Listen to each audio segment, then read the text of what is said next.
já acontecer. Tudo bem, Lili? Boa noite para você, para o Birner também. Pois é, acho que assim, o destaque é a vitória do Vasco, também pela maneira como aconteceu a vitória do Vasco, pela importância desse resultado, depois de 2 bons resultados já contra o Flamengo, ainda que tenha sido um empate, e contra o Bahia. É um Vasco que há 3 rodadas a gente falava ali da briga do rebaixamento, do quanto o Vasco poderia sofrer até o final do campeonato. Hoje é muito mais normal e lógico a gente falar de um Vasco pensando em Libertadores, né? E acho que não só pelos pontos e pela colocação na tabela, pela 10ª colocação, já mais próximo dos lugares que podem dar vaga na Libertadores, mas também pelos jogos que ele fez hoje contra um time que está brigando pelo título. Aliás, está brigando pelo título? Vamos falar durante o programa. Time que perdeu a chance, né, de dormir na liderança. Ainda tem rodada amanhã. Vitor Birner, seu destaque também. Tudo bem, Lili? Boa noite a você, Jean, aos fãs e às fãs do esporte.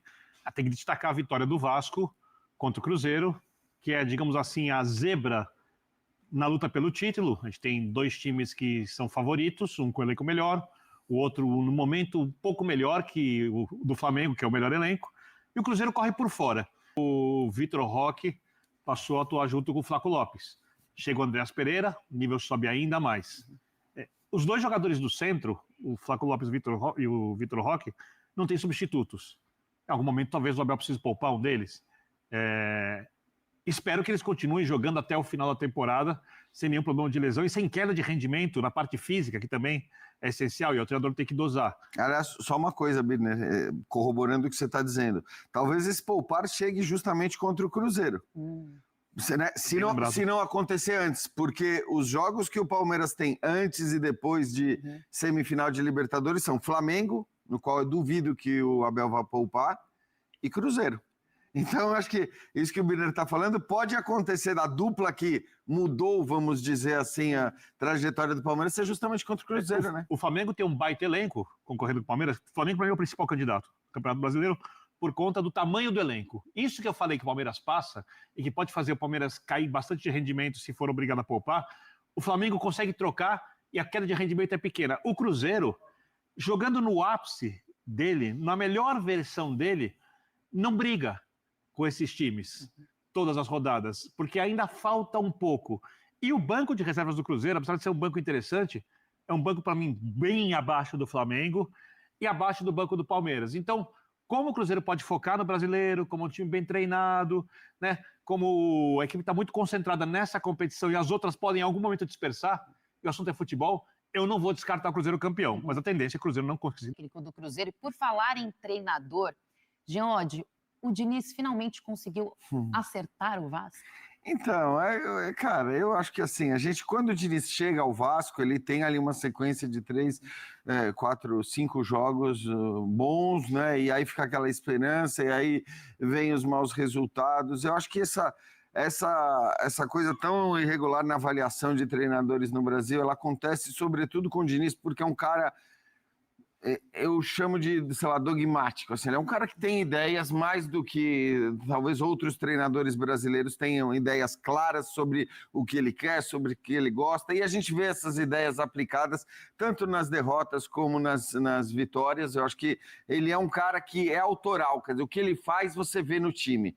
É diferente de outros técnicos que muitas vezes a gente vem aqui sempre, não, faz um bom trabalho, faz um mau trabalho, mas aí a gente se baseia muitas vezes nos resultados que o time está tendo. Acho que em relação ao Diniz, uma coisa indiscutível ele faz o time jogar do jeito que ele quer, ele sabe o que ele quer fazer, às vezes o que ele quer fazer dá certo, às vezes o que ele não quer fazer, o que ele quer fazer não dá certo, mas eu acho que hoje é mais um exemplo de um cara muito consciente em relação também às qualidades do adversário.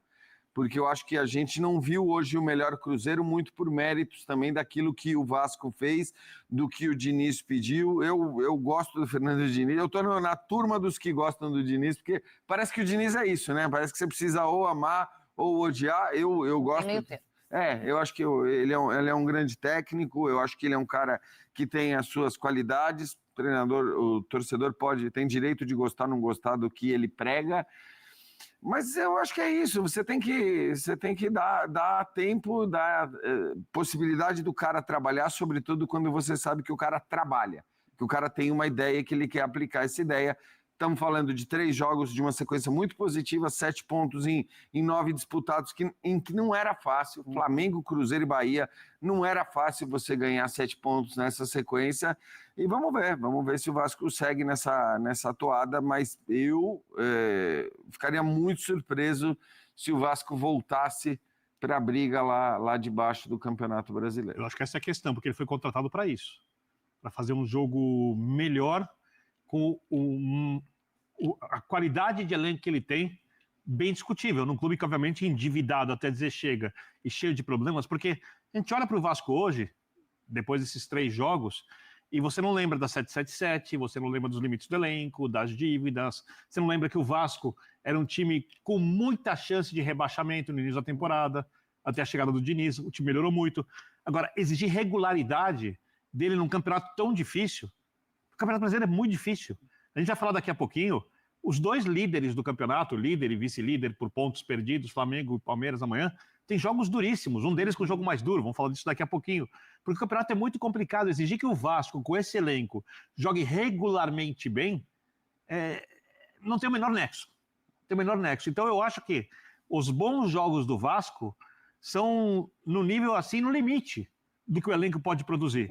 Tanto tem o Ryan, por exemplo, é um jogador jovem, de bastante qualidade. A gente já viu o Diniz em certas partidas, quando ele não acompanhou o lateral, deu mole dando bronca no Ryan, só que naquele jogo ele não tira o Ryan. E as pessoas às vezes reclamam da maneira como o Diniz lida com os jogadores. Só que você conversa com os jogadores, a maior parte adora ele. Eles não reclamam disso. A maior parte adora ele. Então não vou ser eu aqui no ar-condicionado, né, que vou reclamar da maneira como o Diniz lida com os jogadores. Algumas vezes ele vai errar. Na maior parte das vezes é certeza que ele acerta. E eu acho que o Vasco se beneficia muito disso. Ninguém esquece do episódio lá, né, com o Tietê, mas também a gente tem que levar muito em consideração a confiança que ele dá para os atletas, né, a questão do Robert no mesmo clube hoje, tá tudo Ryan, bem. Paulo Henrique, exatamente, né.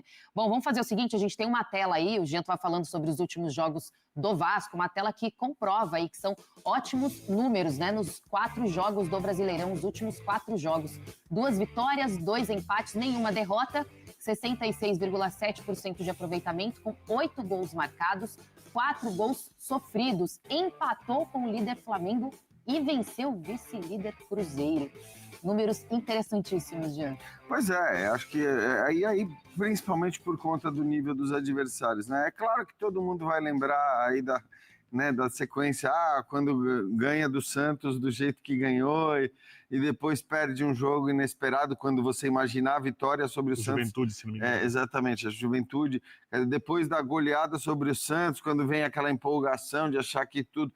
Mas tem muito a ver com... A gente vai falar um pouquinho do Juventude também daqui a pouco, o quanto o Juventude jogou bem hoje no segundo tempo contra o Internacional. Então, assim, o brasileiro é isso, ele não tem jogo fácil. Talvez para Flamengo e Palmeiras certos jogos possam ser vistos como jogos, se não fáceis, jogos em que perder pontos é improvável.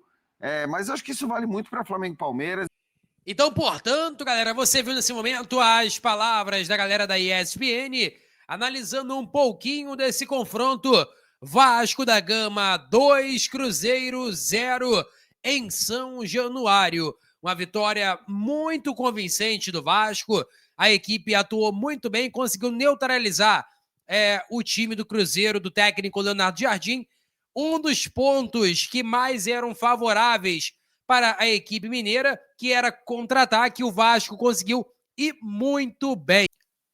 Jogadores, por exemplo, como Caio Jorge, Matheus Pereira, não conseguiram render aquilo que se esperam deles, mas não porque eles foram mal ou algo do tipo, porque o Vasco da Gama conseguiu fazer ali um esquema de jogo, uma maneira de jogo ali perfeita para que pudesse segurar a equipe do Cruzeiro. Agora o Vasco da Gama, vou até buscar rapidamente aqui para vocês, como está o Vasco na tabela de classificação. Vai ter Atlético Mineiro e Mirassol, o jogo ali que não interessa tanto para o Vasco, mas o Vasco ali se desgrudou bastante da tabela de classificação da parte de baixo. O Vasco tem 30 pontos, o Bahia, que está no G6, tem apenas 7 pontos na frente da equipe do Vasco da Gama. Já o Juventude está a 8 pontos do Vasco, ou seja, a equipe do técnico Fernando Diniz conseguiu uma boa margem ali, e agora, cara, vencer Vitória, Juventude, Mirassol, São Paulo em casa, aí a situação melhora bastante. Peço a você que deixe o like, é muito importante para o nosso canal. Acione o sininho de notificação para não perder nenhum conteúdo. Nossa meta é alcançar o mais rápido possível 70 mil, eu conto muito com a sua ajuda e também com a sua moral. Vou ficando por aqui, tamo junto e é nóis!